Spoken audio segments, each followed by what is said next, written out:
कसूर की तहसील कोट राधा किशन में एक घर में हुआ है। एक शहरी के मकान पर सांपों ने जनाब कब्जा जमाया हुआ था, जिनके बिल को एक रेस्क्यू ऑपरेशन के बाद अब खत्म किया गया है। तहसील बारकोट्स के करीब साजिद फजल नामी एक शख्स है, जिसके घर से देखिए लोगों के घर क्या होता है, या तो एक सांप निकल आता है, दो सांप निकल आते हैं। चले मैक्सिमम अगर आप बात करें 5 भी नहीं बल्कि पूरे 28 सांप एग्जैक्टली सदफ पूरे 28 सांप निकले।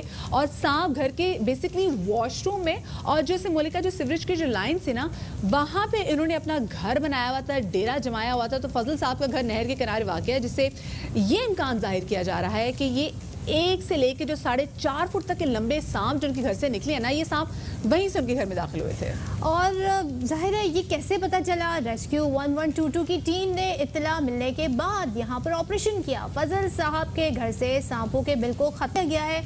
पाकिस्तान में अगर हम बात करें इस तरह के वाक़यात होते हैं। अब मैंने तो कहा था कि मैंने नहीं सुना, लेकिन अब मैं देख रही हूँ ये बताया जा रहा है कि सालाना 40,000 से ज़ायद अफराद सांप के कांटे का शिकार होते हैं और सांप का डसा 10,000 से ज़ायद ऐसे अफराद हैं जो उनकी मौत की वजह बनता है। तो ये एक बड़ी डेंजरस सिचुएशन है। और इतने सारे सांप थे कहाँ पर, क्या उनको पता कैसे चला? मेरे जहन में बहुत सारे सवाल हैं। ये जो सवाल हैं इनका जवाब हम जरूर लेंगे और इसी वाले से बात करेंगे। रेस्क्यू 1122 के डीजी रिजवान नसीर साहब हमारे साथ मौजूद हैं। अस्सलाम वालेकुम रिजवान साहब, वेलकम टू बाखबर सवेरा।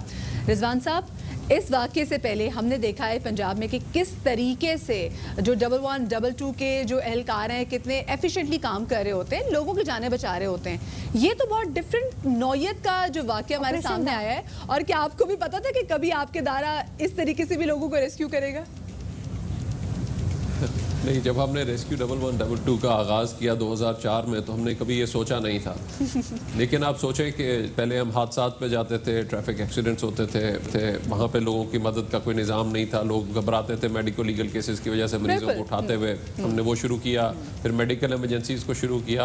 आग के बुरे हालात थे, फायर फाइटिंग का कोई सिस्टम नहीं था, तो हमने उसको शुरू किया। लेकिन हमने ये नहीं सोचा था कि एनिमल रेस्क्यू भी साथ साथ करने पड़ेंगे। हाँ, एक जगह मतलब कैसे थे? और वो जिनके घर से ही निकले उनको पता था कब से थे, कैसे आए, कितने अरसे से थे ये?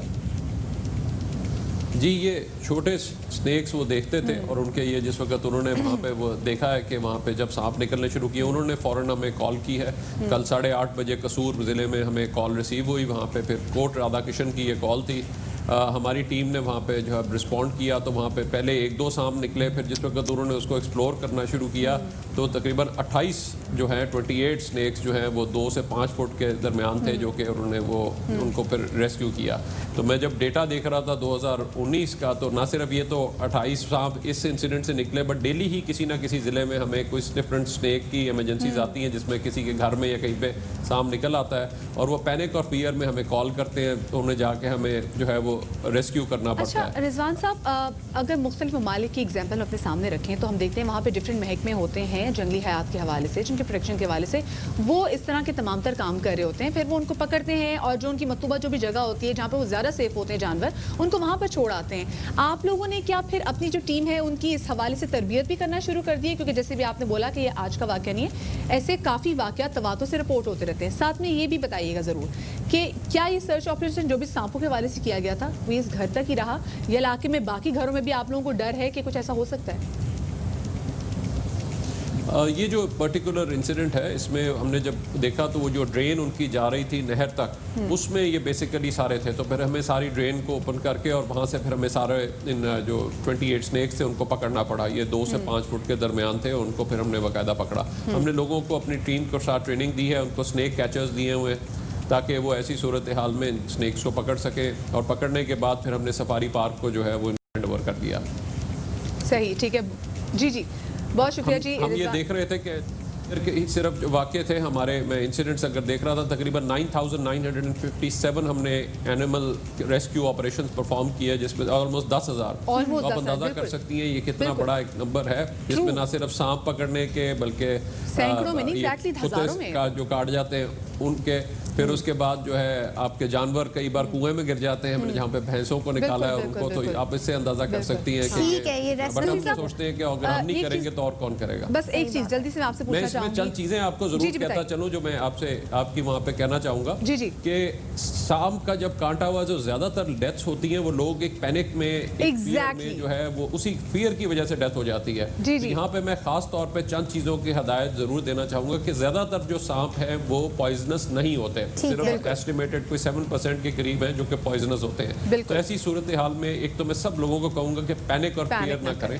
और क्योंकि ज्यादातर डेथ फियर की वजह से हो जाती है। एग्जैक्टली ये साइंस तो यही कहती है। हम भी एग्जैक्टली जब स्टडी कर रहे थे तो यही पता चला कि जी जो ज़्यादातर लोग जो हैं वो सांप के डसने से नहीं बल्कि उस खौफ से मर जाते हैं, क्योंकि सांप की बहरहाल दहशत ही बहुत ज़्यादा होती है। बहुत शुक्रिया जी, रिजवान असीसा हमारे साथ मौजूद थे। कहते ये भी है कि उस जगह अच्छी से पट्टी बांध दें, खून आप वहाँ पे रोक दें और इमीडिएटली आप डॉक्टर के पास जो जहर है, अगर वो पॉइजनस सांप जिसने आपको डसा था तो जिसको पॉइजन है वो आपकी बाकी बॉडी में ना फैले। बहुत शुक्रिया जी। और ये अपनी नौयत का मुख्तलिफ किस्म का वाक़या था जो हमने आपके साथ शेयर किया कोर्ट राधा किशन में। इसलिए जितने भी लोग हमें देख रहे हैं, खुदा न खास्ता आपके घर या आपके साथ ऐसा कोई भी वाक़या पेश है तो आप लोग भी कोशिश करें कि बजाय कि खुद को एडवेंचर करें, खुद को एडवेंचर करें या उसको मार दें, तो बेहतर यह है कि आप जो है वो रेस्क्यू जो टीम्स हैं। अच्छा, मैं ये सोच रही थी मदिया जी कि कराची में एक इलाका है कहलाती है नागन चौरंगी, तो मैं बचपन से यही सोचती थी कि यहाँ से यकीनन कोई सांप और नागन ऐसा कोई सिलसिला होगा, तो जरा उस पर भी हम रिसर्च करेंगे कि इस नाम के पीछे क्या वजह है। ऐसा आपको तो फिर आगे कुंवारी कॉलोनी भी आ जाती है, तो खैर हम आगे नहीं जाएंगे, नाम बड़े अजीब जी। मैं खैर